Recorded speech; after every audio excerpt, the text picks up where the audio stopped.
Good morning, Saturday morning. Welcome to Morning Love, your dose of love, hope, and encouragement from Buckwheat Farms Magic Emporium and Ballroom. Check us out online at buckwheatfarmslove.com. I know it's been a while since I've been on with a Morning Love. We've been really busy around here this time of year. A couple of chicks being born, trying to get the piglets acclimated and keep everyone fed. Got a little sweat stains this morning as I've been out shoveling 3 loads of grass feed to take to the paddock for the pigs. So we've just been a little busy, but I've been pondering on something the last few days because if you've watched any of my videos on the Middle Georgia Agora, you know that we're forming a freedom cell here, and I'm really excited about it again, finding like-minded individuals, finding like-hearted individuals. It's really comforting to move with the crowd. But I started thinking about that. I was like, okay, am I just seeking confirmation bias? Am I becoming the thing that I've talked about? And what I've come to realize, though, is that no, because if you've walked a similar path to mine, then you understand that we have died alone. We have gone off and taken that inner look, that investigation into ourselves, seen what we liked, what we didn't like. We've seen all these things. We've seen what was us, what wasn't us. We've been through this whole process alone. And the reason we've been alone is because it has to be unshakable. It has to be to the point where no matter what happens, we won't be moved off of it.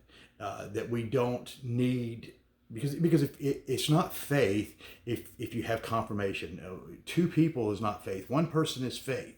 1 person is belief. 2 people, you formed an organization. You've formed confirmation bias, because there's no exact, perfectly aligned view between any 2 people. It's your unique walk, your distinct incarnation, your distinct representation of the divine. As I said, we're individuated expressions of a divine whole, and no one can express what you need to express. And as long as we're seeking confirmation in others, as long as we're seeking affirmation in others, as long as we're saying, if someone else goes along, then I'll jump on board. We're not operating in faith, and there's nothing wrong with that, because that's the way we find our way.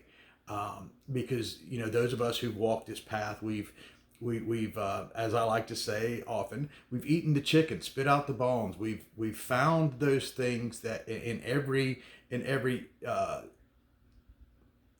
step of our way, every phase, every religious or philosophical phase, we found those things that aligned with our true nature, aligned with our true heart. And it does involve swimming upstream. It does involve a contrariness. It does involve a skepticism. And it is a lonely path, because most people look at you like, well, what are you talking about? Again, I go back to my thing about lawns, and there, how many people, when I tell them lawns are one of the worst things you can have for the environment, lawns are terrible, and they look at me like I've desecrated Christ or something. And it's because of the emotional attachments that the world has done a good job of hooking people in with. And so it has been a lonely path, because as we see people who, the other thing that people will do is ask us about our beliefs with the sole intention of either ridiculing our beliefs or putting them down, or trying to refute them, and in the case of proselytizing Christians, trying to convert us into some other belief form.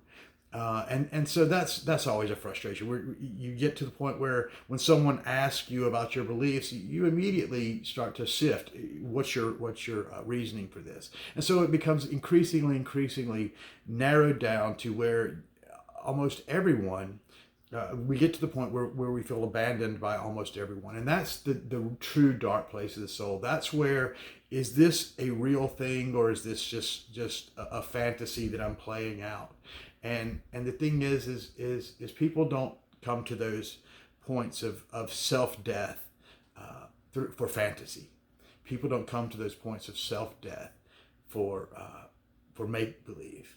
It's real, and you walk the path, and And now, for lack of a better way of putting it, it's time for the resurrection. We've died to ourselves. We've died to our old selves. We've died to the old paradigm.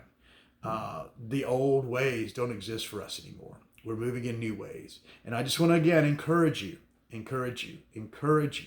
that as a light worker, as a light being, as one of those who is called for this time to hold back the darkness, to hold space in the darkness for others, that that your solitary path has been well worth it. Your time alone has been well worth it, and now you can come out and embrace a community of like-minded, like-hearted, individuated expressions of the divine whole who recognize the divine in you, who recognize the human potential in you, who recognize themselves in you. There's more of us than you think. Namaste.